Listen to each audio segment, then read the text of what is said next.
نزہۃ المجالس میں منقول ہے کہ حضور نبی کریم صلی اللہ علیہ وسلم نے حضرت سیدہ فاطمہ الزہرا رضی اللہ عنہا کو جہیز میں ایک قمیض دی تھی۔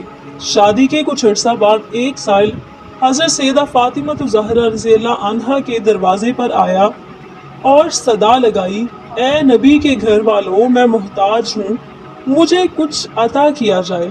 حضرت سیدہ فاطمہ الزہرا رضی اللہ عنہا نے ارادہ کیا کہ وہ اپنی پرانی قمیض اس کو دے دیں۔ پھر خیال آیا کہ اللہ عز و جل کا فرمان ہے کہ تم اس وقت تک فلاح نہیں پا سکتے جب تک تم اپنی وہ شے راہ خدا میں نہ دے دو جو تمہیں بہت عزیز ہو۔ بس آپ رضی اللہ عنہما نے اپنی وہ قمیض جو حضور نبی کریم صلی اللہ علیہ وسلم نے جہیز میں دی تھی لا کر اس سائل کو دے دی۔ حضرت سیدنا امام حسن رضی اللہ عنہ فرماتے ہیں کہ ایک مرتبہ ہمیں کھانا ایک وقت کے بعد میسر آیا۔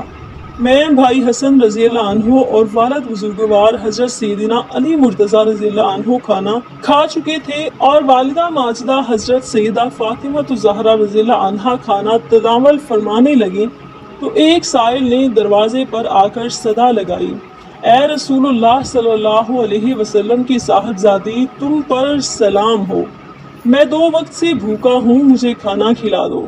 والدہ ماجدہ نے جب اس سائل کی صدا سنی تو آپ رضی اللہ عنہا نے اپنا کھانا مجھے دیتے ہوئے فرمایا، جاؤ یہ کھانا اس سائل کو دے آؤ۔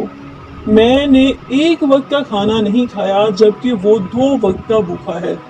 ناظرین محترم، یہ ہے حضرت فاطمہ الزہرا رضی اللہ عنہما کی سخاوت۔ ناظرین محترم، عرب کی عورتیں حضرت فاطمہ الزہرا کو بہت ہی غریب سمجھتی تھی کہ ہر وقت حضرت فاطمہ سادگی میں رہتی تھی، اس لیے عرب کی عورتیں بی بی فاطمہ رضی اللہ عنہما کو بہت ہی غریب سمجھتی تھیں۔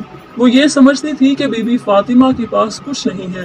حضرت فاطمہ الزہرا رضی اللہ عنہما کی سخاوت کی باتیں کچھ عورتیں کرنے لگی۔ ان عورتوں میں سے ایک منافق عورت بولی کہ میں نہیں مانتی کہ بنت رسول اللہ کے پاس کوئی معجزہ ہے یا کوئی دولت ہے، وہ ہر وقت سادگی میں رہتی ہیں۔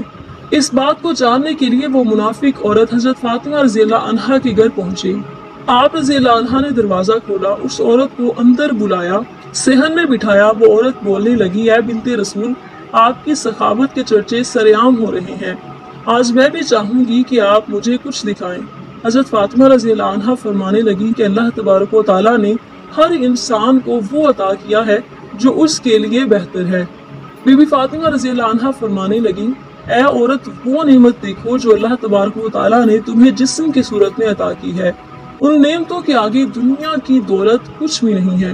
وہ عورت بی بی فاطمہ رضی اللہ عنہا کی باتوں پہ ہنسنے لگی اور کہنے لگی، میں آپ کے گھر پہ دولت دیکھنے آئی ہوں کہ آپ کے پاس کتنی دولت ہے۔ وہ عورت کہنے لگی کہ آپ مجھے کوئی دولت یا معجزہ دکھا دیں تو میں مان جاؤں گی کہ آپ کا بابا اللہ کا رسول ہے اور آپ کا خاندان سچا ہے۔ حضرت فاطمہ رضی اللہ عنہا نے فرمایا کہ وہاں پر میرا مصلی رکھا ہے جس پر میں نماز پڑھتی ہوں، اس کو ہٹا کر دیکھو تو تمہیں تمہاری مراد مل جائے گی۔ وہ عورت جیسے ہی سیدہ فاطمہ رضی اللہ عنہا کے حجرے میں پہنچی، اس نے مصلی ہٹا کر دیکھا۔ اس عورت نے کیا دیکھا کہ اس مصلی کے نیچے لا تعداد میں خزانہ پڑا ہوا تھا، ہیرے جواہرات اور کافی سارا سونا تھا، جو وہ دیکھ کر حیران ہو گئی۔ وہ جیسے ہی جواہرات نکالتی رہی تو وہ مال ویسے کا ویسا ہی رہا۔ وہ عورت جیسے ہی بی بی فاطمہ رضی اللہ عنہا کے پاس آئی تو بی بی فاطمہ رضی اللہ عنہا اس عورت کو مسکرا کر دیکھنے لگی۔ وہ عورت بی بی فاطمہ رضی اللہ عنہا کو بہت حیرت سے دیکھ رہی تھی اور وہ عورت آپ رضی اللہ عنہا سے کہنے لگی کہ آپ کون ہیں؟ آپ تو اتنی سادگی میں رہتی ہیں، آپ کا لباس اتنا سادہ ہے، آپ کے پاس اتنی دولت ہے، میں تو یہ سوچتی تھی کہ آپ کے پاس دنیاوی دولت نہیں ہے، تبھی آپ اتنی سادگی میں رہتی ہیں۔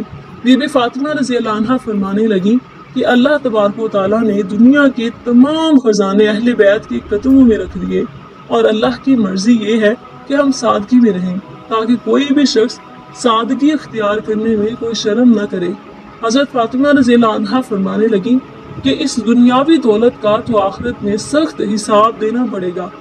جیسے ہی اس عورت نے آپ کا اخلاق دیکھا اور معجزہ دیکھا تو وہ آپ کے قدموں میں گر پڑی اور وہ عورت رو کر کہنے لگی، اے رسول اللہ صلی اللہ علیہ وسلم کی پیاری بیٹی، مجھے معاف کر دیجئے، آپ کا بابا اللہ تبارک و تعالیٰ کا سچا رسول ہے۔ میں اس بات کو تسلیم کرتی ہوں کہ آپ کا گھر اور آپ اللہ کے بہت قریب ہیں اور آج میں اسلام قبول کرتی ہوں۔ سلام ہو رسول اللہ صلی اللہ علیہ وآلہ وسلم کی پیاری بیٹی کی سخاوت پر، جس کو کفار بھی دیکھ کر مسلمان ہو جاتے تھے۔ بی بی فاطمہ رضی اللہ تعالیٰ عنہ کے پاس جو کچھ بھی تھا وہ آپ نے اللہ کی راہ میں دے دیا اور اپنے پاس کچھ بھی نہ رکھا۔ بی بی فاطمہ رضی اللہ تعالیٰ عنہ اپنے گھر کے سارے کام اپنے ہاتھوں سے کیا کرتی تھی، بچوں کی پرورش بھی کرتی تھی اور گھر میں سارا دن چکی میں آٹا بھی پیسا کرتی تھی۔ آپ رضی اللہ عنہ ہر وقت سادگی میں رہتی تھی۔ ایک عورت آپ رضی اللہ عنہ کے پاس آئی اور کہنے لگی کہ اے بنت رسول، میرے 3 سوال ہیں۔ پہلا یہ کہ کوئی ایسا عمل ہے جس سے انسان کے سارے گناہ معاف ہو جائیں۔ دوسرا سوال، اللہ تبارک و تعالیٰ کے نزدیک سب سے افضل گھر کون سا ہے؟ اور تیسرا سوال، انسان اور جنت کے بیچ فاصلہ کتنا ہے؟ یہ بات سن کر بی بی فاطمہ رضی اللہ عنہ فرمانے لگیں کہ میں نے اپنے ابا حضور صلی اللہ علیہ وسلم سے سنا ہے کہ اپنے والدین کی خدمت کرنا ایک ایسا عمل ہے کہ اللہ تبارک و تعالیٰ انسان کے گناہ ایسے معاف کرتا ہے جیسے آگ لکڑی کو ختم کر دیتی ہے۔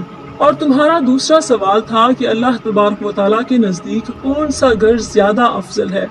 جس گھر میں عورتوں کا پردہ جتنا افضل ہوگا، اللہ کے نزدیک اس گھر کا مقام بھی اتنا ہی افضل ہو جائے گا۔ میں نے اپنے ابا جان سے سنا ہے کہ جیسے جواہرات کے لیے صندوق ضروری ہے، ویسے ہی عورت کے لیے پردہ ضروری ہے۔ اور تمہارا تیسرا سوال، انسان اور جنت کے بیچ کتنا فاصلہ ہے؟ میں نے اپنے ابا سے سنا ہے کہ انسان اور جنت کے بیچ 1 قدم کا فاصلہ ہے۔ وہ عورت کہنے لگی، اے بنت رسول، یہ کیسے ممکن ہے؟ تو اس کی بات سن کر بی بی فاطمہ رضی اللہ عنہا نے فرمایا، اے عورت، اپنا 1 قدم اپنے نفس اور خواہشات پر رکھ، تمہارا دوسرا قدم جنت میں ہوگا۔ حضرت فاطمہ الزہرا رضی اللہ عنہا کی سخاوت پر اللہ ان پر اپنی شان کے مطابق رحمت نازل کرے۔ آخر میں اللہ سے دعا ہے کہ ہمیں حضرت فاطمہ الزہرا کے اسوہ حسنہ اور نبی پاک صلی اللہ علیہ وسلم کی پیروی کی توفیق عطا فرمائے۔